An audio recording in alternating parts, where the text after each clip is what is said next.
ওয়া ইন্নাল ফুজ্জারা লাফি জাহিম, এর আগের আয়াতে আল্লাহ বলছেন কি বলে,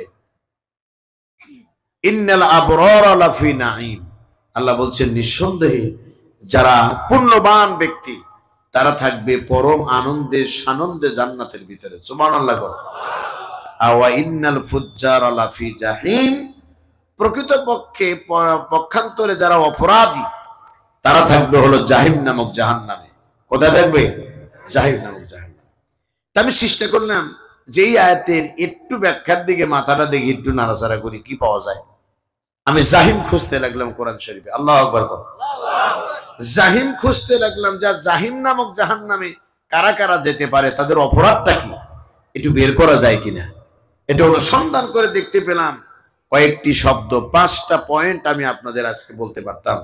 যদি আমি 1.5 ঘন্টা 2 ঘন্টা সময় পেতাম তাহলে ওই পুরো আলোচনাটাই আপনাদের করে দিতাম, কিন্তু আমি তাও না করে এখন আমি চলে যাচ্ছি অতি পরিচিত একটি শব্দ। এটিও আমি অনেক পড়েছি, কিন্তু আমি পড়েছি ঠিকই কিন্তু বুঝতে পারিনি। হঠাৎ করে আল্লাহ পাক বোঝার সুযোগ দিলেন, আলহামদুলিল্লাহ বললেন না? তো তাফসীরে কোরআন বিল কোরআনের অংশ হিসেবে আল্লাহ পাক বললেন, ফাআম্মা মান তাগা ওয়া আসারাল হায়াতাদ দুনিয়া ফাইনাল জাহিমা হিয়াল মাওয়া। আল্লাহু আকবার বল। ওই জাহিম আর এই জাহিম এক জায়গায় করেন, পরে বুঝাইতেছি আমি। এখানে দুটি অপরাধের কথা বলা হয়েছে, আর ওখানে বলা হয়েছে অপরাধীরা কোথায় থাকবে? জাহিম নামক জাহান্নামে থাকবে। একটু মনটাকে একটু ফ্রেশ করেন, একটু আল্লাহু আকবার বলেন তো। আপনারা কি চান যে আমি এই ইদ্রিস ভাইয়ের মতো আমি 5 মিনিট বক্তব্য দিয়ে মোনাজাত করে দিই? এই আমার সঙ্গে কিছু সময় থাকতে পারবেন তো? অনেক কথা, অনেক কথা, কথা পাইছেনটা কি, কথার শেষ নাই। আমরা এই দেখেন আমার কাছে ফোন নাই, ফোন আমার কাছে নাই। আমি আমার সঙ্গী সাথীদেরকে ফোন দিয়ে বলেছি তোমরা ইচ্ছে মতো ঘোরো, ঘুমাও, আর চিন্তা নেই। আর বিগত বছরগুলোতে 2018 সালের 28শে জানুয়ারি চট্টগ্রামে গ্রেপ্তার হওয়ার পর থেকে এক আতঙ্কিত নাম আবুল বাশার হেলালি, সারাক্ষণ ফোন নিয়ে ওয়াজ করতাম। আমার পিএস একবার মেসেজ দিত, স্যার পুলিশের গাড়ি কিন্তু আপনার গাড়ির সাথে লাগায় রাখছে। আমাকে ফোন দিয়ে বলতো যে অমক রাস্তার মোড়ে পুলিশ দাঁড়িয়ে আছে। এই আম বাগান, কাঠ বাগান, কলা বাগান, হিন্দু বাড়ি, কত জায়গায়তে যে দৌড়ায় রাইতে গেছি তা আল্লাহ ছাড়া আর কেউ জানে না। কথা কি বুঝতে পারছেন? এরপরে এই নাম্বার নিয়ে গেল গাড়ির ড্রাইভার, বলতো যে না আমার তো বিপদ, আমি তো হার্টের রোগী হয়ে যাবো স্যার। ঠিক কি হয়েছে? কয় যে এইভাবে যদি পুলিশ এসে প্রতিদিন জ্বালায় তাহলে আমি যাব কোথায়?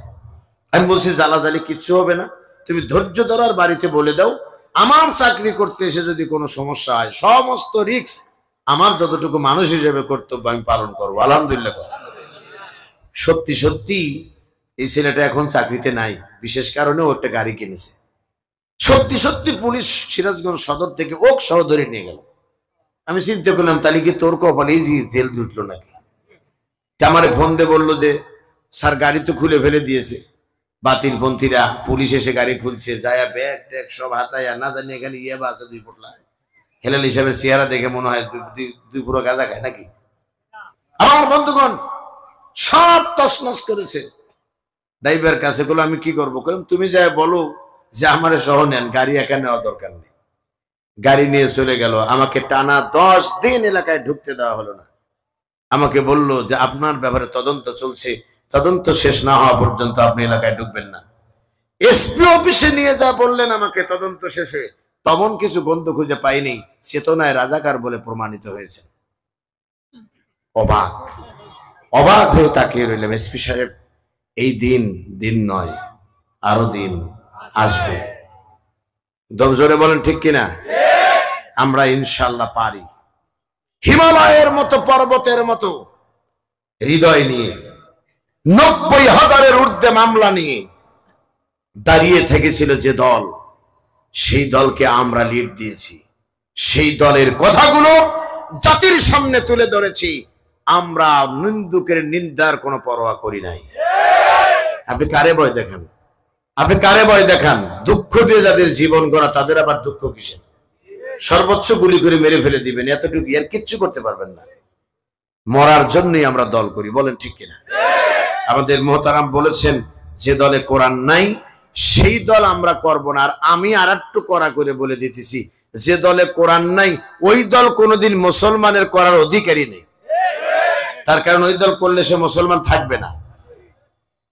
আমার বন্ধুগণ, আল্লাহ রাব্বুল আলামিন কোরআনুল কারীমের ভিতরে ঘোষণা করেছেন অপরাধী যারা তারা জাহিম নামক জাহান্নামে যাবে। এবার যে কোরআনের আয়াত আমি তার বিপক্ষে পড়েছি,